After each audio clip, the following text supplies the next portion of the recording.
The night they stood on my doorstep, soaked from the rain and trembling in ways that had nothing to do with the cold, I felt the ground shift beneath my feet before a single word was spoken.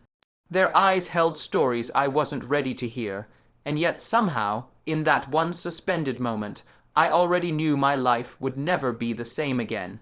Before we go any further, if you enjoy emotional, real, life-inspired stories like this one, take a moment to like, comment, share, and subscribe to the channel's Stories Beyond the Porch.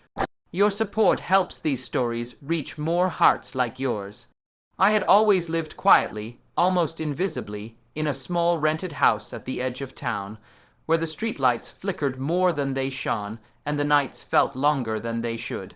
Life had not turned out the way I imagined when I was younger. The dreams of building something meaningful, of being someone people relied on, had slowly faded into a routine of long workdays, empty dinners, and the soft hum of loneliness filling the space. Where laughter used to be, I told myself I was content, but deep down I knew I was simply surviving, not living. Then, on a night thick with rain and the weight of unspoken things, two figures appeared at my door, and survival quietly turned into something far more complicated. They introduced themselves with tired smiles that didn't quite reach their eyes, their voices soft, hesitant, as though they feared being turned away before they even finished their sentences. They said they were sisters, though not by blood, and that they had nowhere else to go. They said they only needed one night. Just one. I remember standing there, heart pounding, mind racing, trying to process the strange combination of urgency and vulnerability in their presence. My house was small, my life already crowded with worries, and yet something in me refused to let them walk back into the storm. As they stepped inside, the rainwater dripping from their clothes onto my worn wooden floor, I felt an unfamiliar sense of responsibility settle on my shoulders. It wasn't heavy at first. It felt almost natural, like this was something I was meant to do, even if I didn't understand why. I offered them dry clothes, warm tea, and the spare mattress I kept folded in the corner of my room. They thanked me with eyes full of something deeper than gratitude, something that looked like relief mixed with fear, as if kindness itself had become something rare in their world. That night, sleep refused to come easily. I lay awake, listening to the soft sounds of movement from the next room, wondering what kind of life leads two young women to a stranger's doorstep in the middle of the night. I imagined the stories they weren't ready to tell, the pain they were carrying, the hope they were barely holding on to. My own life had taught me that sometimes people don't ask for help until they are at their breaking point, and something told me these two were standing right at the edge. Morning came slowly, the rain easing into a gentle drizzle, the gray sky matching the heaviness I felt in my chest. I made breakfast, unsure of what to say, unsure of how to act, but determined not to make them feel like a burden. When they emerged from the room, their faces looked softer, as though sleep had given them a brief escape from whatever haunted them. We ate together in silence at first, the clinking of utensils the only sound between us, until one of them finally spoke. She told me they had been living in temporary places for months, moving from one situation to another, always promised stability, always left disappointed. She spoke of broken trust, of people who offered help only to take something in return, of dreams that kept shrinking with every passing day.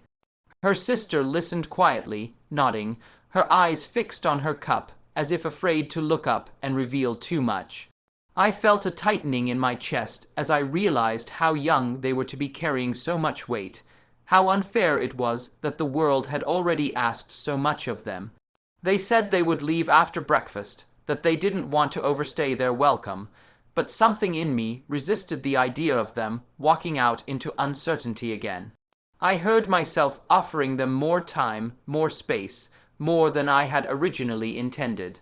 I didn't know why, and I didn't know how long it would last, but I knew I couldn't send them away, not when they looked like they were finally able to breathe, even if just a little. The days that followed were not easy. My routine changed overnight.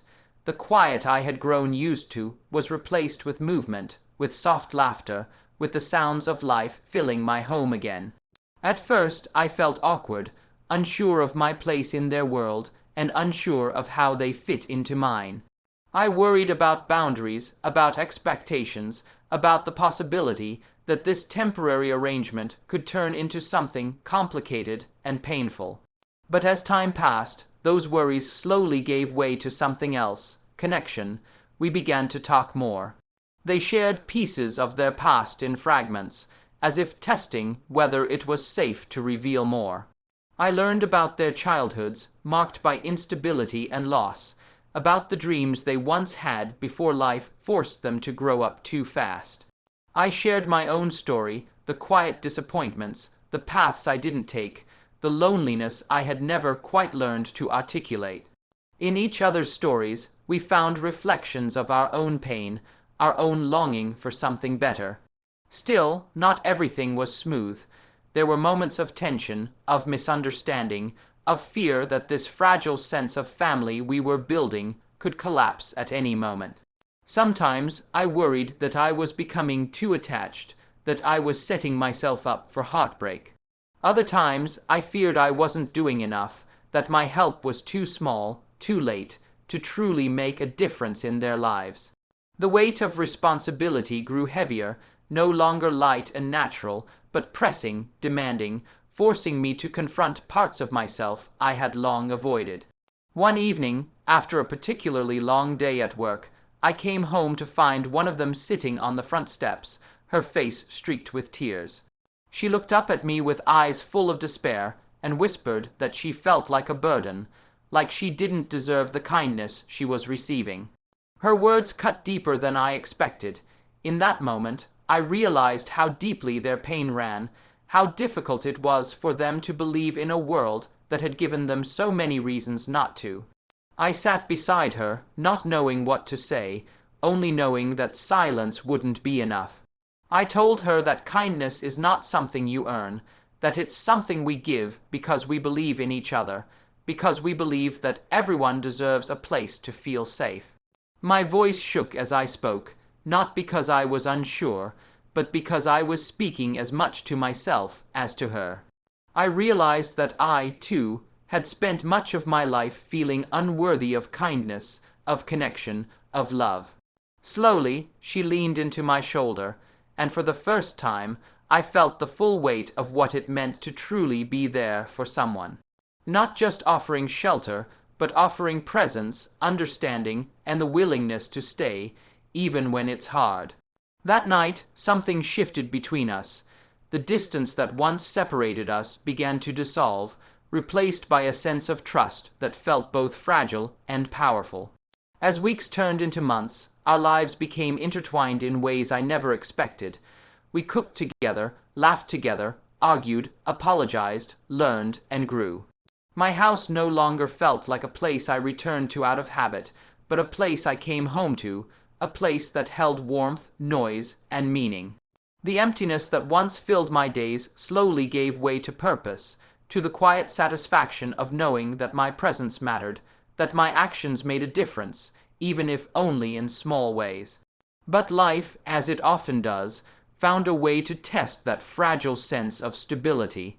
Opportunities came for them, chances to move forward, to build independent lives, to pursue the dreams they had once thought were impossible. These opportunities brought excitement, but also fear, and, for me, an unexpected sense of loss. I realized that the very thing I had hoped for them, their freedom, their growth, also meant the possibility of them leaving. One night, as we sat together in the living room, the air heavy with unspoken thoughts, one of them finally said what we had all been avoiding. She said they had been offered a place to stay and work in another city, a chance to start fresh. She said they didn't know what to do, that they were torn between the comfort of what they had found here and the hope of something more.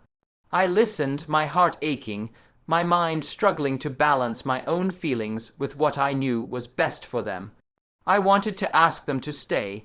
I wanted to hold onto the life we had built together, to the sense of family we had created out of strangers and circumstance.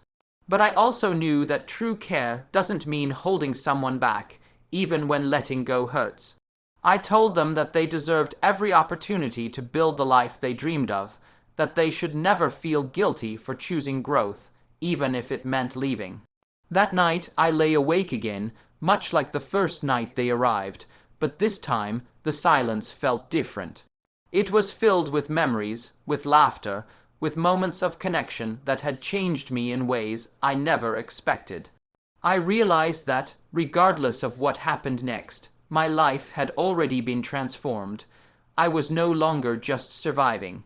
I was living, caring, feeling, and opening my heart in ways I once believed were no longer possible. The day they left was one of the hardest and most beautiful days of my life. We hugged, we cried, we promised to stay in touch, though we all knew that life has a way of pulling people in different directions. As I watched them walk away, carrying their bags and their hopes, I felt both empty and full at the same time. Empty because they were no longer there, full because of everything they had given me without even realizing it. In the weeks that followed, the house felt quiet again, but not in the same lonely way it once had. The silence now carried echoes of laughter, of late-night conversations, of shared meals and shared pain. It reminded me that connection, once formed, never truly disappears. It stays with us, shaping who we are and how we see the world.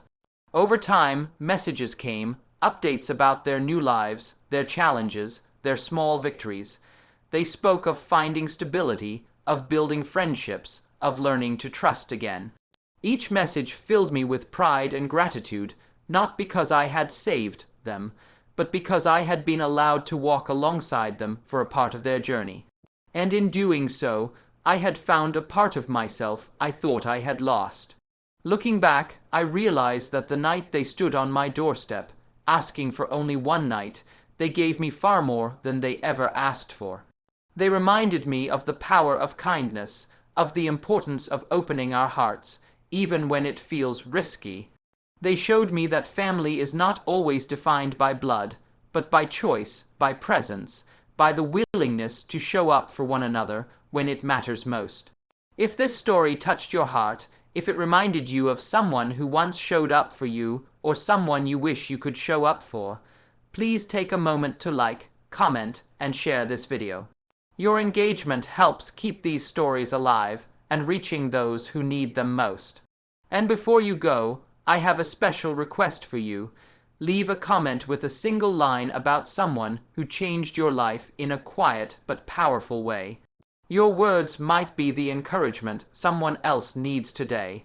Because sometimes the most meaningful moments in our lives begin with an unexpected knock at the door, a simple request, and the courage to say yes, even when we don't know what comes next.